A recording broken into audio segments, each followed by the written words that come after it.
Good evening, Rhondda. It's Harriet Thorpe here. The poem I've chosen is The Kettle by Ella Wheeler Wilcox.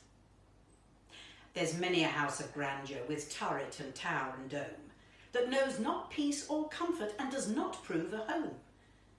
I do not ask for splendour to crown my daily lot, but this I ask, a kitchen where the kettle's always hot.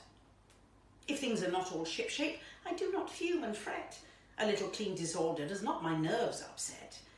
But one thing is essential, or seems so in my thought, and that's a tidy kitchen where the kettle's always hot.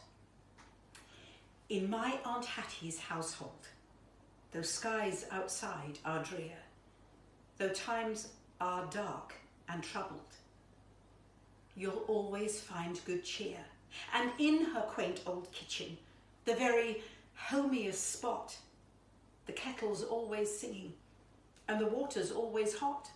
And if you have a headache, whate'er the hour may be, there's no tedious waiting to get your cup of tea. I don't know how she does it, some magic she has caught, for the kitchen's cool in summer and the kettle's always hot.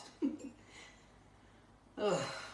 There's naught else so dreary in household kingdom found than a cold and sullen kettle that doesn't make a sound.